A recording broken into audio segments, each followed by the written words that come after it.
All right, so today we're going to really get into it. Okay. We're doing a deep dive on biblical timekeeping. Okay. We've got some really cool source material to go through. Right. From Pastor Shane Vaughn Okay. of First Harvest Ministries, International Congregation, based in Waveland, Mississippi. Interesting. And he really kind of went on a journey trying to understand these ancient calendars, and specifically the Zadokite priestly calendar. Well, and what's so interesting is that it wasn't like he was just researching this. Right. Like, it was a bolt of lightning. Yeah. When he first encountered the Zadokite calendar, instant conviction. Yeah. Like, this is it. He knew. This is a deeper truth about aligning with YHWH's intended time. And from what I read, it wasn't like some dry academic thing for him. No. He was really excited about the characteristics of this calendar. Oh, yeah. You know, the unchanging calculations, Right. the predictable Sabbaths, Yeah. and this amazing way that it uses the sun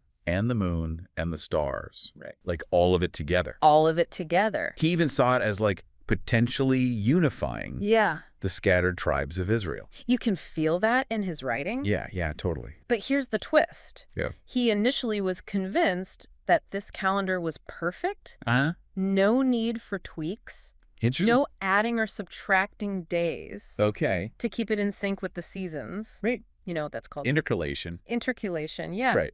And he based this on the book of Enoch, which doesn't mention intercalation. So, but then reality hit. Reality hit hard. Because if you follow the Zadokite calendar, Yeah, strictly as he first understood it, right. Passover would eventually land in the middle of winter. Yeah, And that's a major conflict, right? absolutely. Biblically, Passover is tied to the spring harvest, Right, the month of Abib. the month of Abib. The first month Oh. in the Hebrew calendar. So, like, you can't celebrate this spring festival in the dead of winter. It's all about new beginnings, fresh growth. Yeah. You know, you can't have that in the middle of winter. So he found himself kind of wrestling with this tension. Yeah, I can imagine that would be hard. His faith Yeah.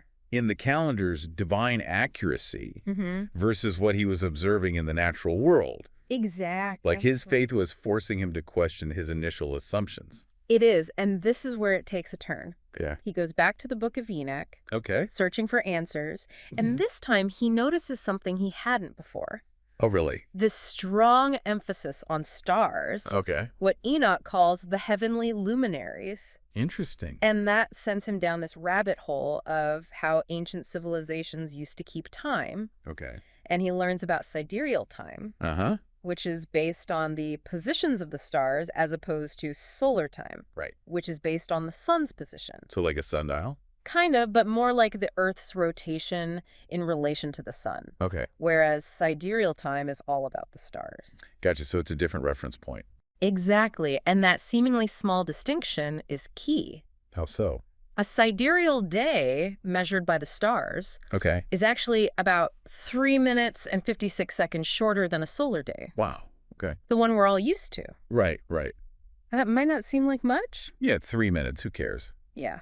But over time, If you add up that tiny difference over an entire year, it equals almost a full day. a whole day, wow. Yeah. So could that be the missing piece? What do you mean? That lost day that could make the Zadokite calendar work without needing those adjustments. You mean without intercalation? Exactly. Huh, so like what if we all kept time like Enoch, using the stars? Right. Yeah. Would that align the Zadokite calendar perfectly with the seasons? Now that's a mind-blowing idea. It is. But here's the catch. Yeah, We live in a world that runs on solar time, you got it. not sidereal time. And that means Yeah. even if this calendar was originally based on the stars, we'd still need to make those intercalations. Those adjustments Yeah. to use it in our modern sun-based world. Exactly. So if we have to make adjustments, yeah, when do we actually do it? that's the next big I question. mean, there's got to be some kind of system, right? Well, you would think so, Yeah. but there didn't seem to be a clear consensus, Really? at least not at first. And this is where a chance encounter really shakes things up for Pastor Vaughn. Oh, really? Yeah, a woman named Sarah Vaughn, Okay. a member of his church, Mhm. also deeply interested in the Zadokite calendar, Uh-huh. presents him with a different perspective on intercalation. Okay. One that leads him back to something he'd initially dismissed, What's that? the priestly courses. Okay, now what are these priestly courses? Well, think of it this way. Yeah. During King David's time, Mm-hmm. A system was established where different families of priests Okay. would take turns serving in the temple in Jerusalem. Okay, so shifts. Shifts, exactly. Gotcha. These shifts were carefully recorded, spanning centuries. Wow. And what Sarah pointed out to Pastor Vaughn was that these records also included information about when they intercalated the calendar. So hidden within these ancient records, Yeah. potentially a blueprint for how to accurately align the Zadokite calendar Essentially, yeah. with the seasons. That's incredible They if this is all connecting. And it gets even more intriguing. Okay. There's this collection of texts called the Songs of the Sabbath Sacrifice, Okay. discovered among the Dead Sea Scrolls. Ah, And while scholars are still deciphering its exact meaning, right. some believe it contains further insights into these priestly courses and their timekeeping practices. Hold on. So we're talking about potentially aligning ancient priestly practices Yeah. with a calendar found in the Qumran caves, Mm-hmm. all tied to the Book of Enoch. It really is like a historical detective story. It really is. And you can feel Pastor Vaughn's excitement as he Huh. starts piecing these fragments of knowledge together. So the Zadokite calendar, sidereal time, Yes. priestly courses, songs of the Sabbath sacrifice. He's starting to see a bigger picture, a Wow. deeper understanding of what he calls holy time. So at this point, he's feeling pretty confident. He does express a sense of assurance, Yeah. but emphasizes that he remains open to further revelation. Okay. It's like he found a framework, Yeah. but acknowledges that there may still be missing pieces. Yeah, that's an important point. It's not about being right or wrong. Right. It's about this journey of discovery and refining our understanding. Exactly. And that's something we can all apply to our lives, Right. regardless of our beliefs. Totally. This idea of continually questioning, seeking, being open to new perspectives. Absolutely. So let's shift gears for a moment. Okay. Bring this back to our listeners. Yeah, Why should they care that's a great question. about ancient calendars and timekeeping? Yeah. How does this connect to their lives today? Well, on one level, it's just inherently fascinating, right? Yeah. To explore how humans have tried to make sense of time throughout history. Yeah, totally. It speaks to our curiosity about the world Yeah, and our place in it. totally. But I feel like there's a deeper layer here, too. Oh, absolutely. You know, this exploration of different timekeeping systems Yeah, could really challenge how we think about time itself. for sure. Like, is time linear or cyclical? Right. Is it absolute or relative? Are there other ways to experience it, to measure it, Right. that could provide new insights into our own lives? Those are big questions. They are. And, you know, they have implications for how we understand our history, our spirituality. Our relationship with the cosmos. Yeah, the whole thing. Exactly. And that's what Pastor Vaughn's trying to tap into, right? With the Zadokite calendar, I think so. yeah, he sees it as a way to align with a deeper cosmic order, a divine timetable. Like he's suggesting there's a rhythm to the universe. Yeah, And by understanding these ancient practices, yeah. we can connect to that rhythm in a more profound way. And whether or not you share his specific beliefs. That idea, the idea that we're not just isolated individuals, Yeah. but part of a larger cosmic story. Can be incredibly powerful. Yeah, it gives us a sense of belonging, of purpose, Mm-hmm. which is something we all long for, especially in a world that can often feel chaotic and disconnected. For sure. So maybe Pastor Vaughn's journey, with all its twists and turns, Yeah. can inspire us to keep seeking those connections, to keep exploring those mysteries. You said it. You mentioned earlier that his journey doesn't end there. It doesn't. He faces another challenge, He does. one that forces him to confront his assumptions and refine his understanding even further. Almost like he's climbed this mountain of knowledge, Yeah. thinking he's reached the peak, Mm. and then suddenly a whole new range appears on the horizon. So what is this new challenge? Well, even with the potential insights from the priestly courses, Yeah, there was still this issue of the missing day. right. The Zadokite calendar has a 364-day year, Exactly. but we know the Earth takes a bit more than 365 days to orbit the sun. So even if they're adding days to the calendar with these intercalations, There's still a gap.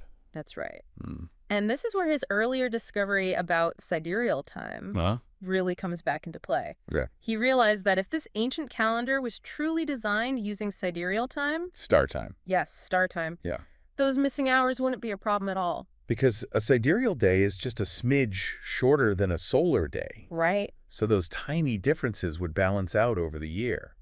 That's the idea. Okay. But then there's that pesky reality we keep bumping into. Yeah, we live in a world that runs on Solar time. solar time. So even if the Zadokite calendar is perfectly in sync with the stars, Yeah. we still need to make those adjustments to line it up with our modern clocks and calendars. It's like he found this beautifully designed ancient clock, I love that analogy. but it's ticking to a slightly different rhythm than the one the rest of the world is using. And that's where this concept of intercalation becomes so essential.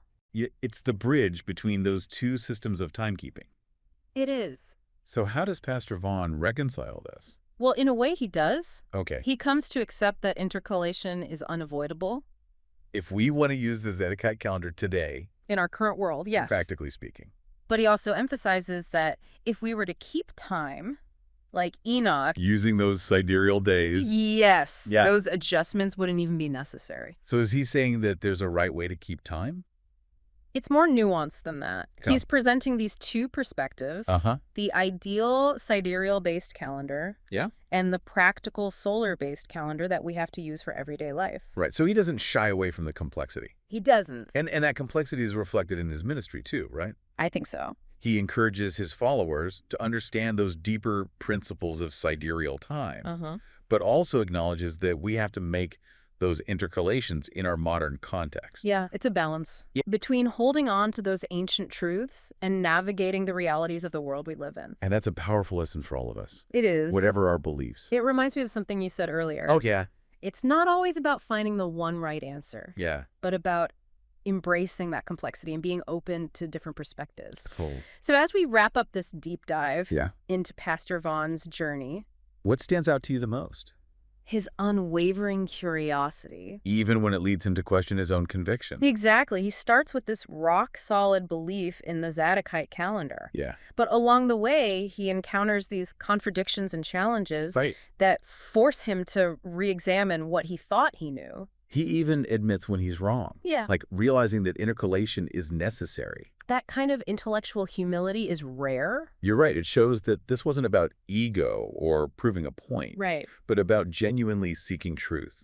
A powerful reminder that the pursuit of knowledge is a journey, not a destination. Well said. And maybe that's the biggest takeaway for our listeners today. I think so. Whether it's ancient calendars or any other topic that sparks your curiosity, don't be afraid to dive deep, ask those tough questions, and to keep an open mind along the way. Pastor Vaughn's journey is a testament to the idea that sometimes the most unexpected discoveries come from challenging what we think we already know. Absolutely. And who knows what you might find when you start looking at the world through a different lens. Right. Even a lens as seemingly simple as time. That's a great note to end on. Well, thanks for joining us on this deep dive. It was fun. We encourage you to continue exploring this fascinating topic. Yes. And if you'd like to learn more about Pastor Shane Vaughn and his ministry, you can visit www.hiscomingcanem.com. Great resource. Until next time, keep seeking.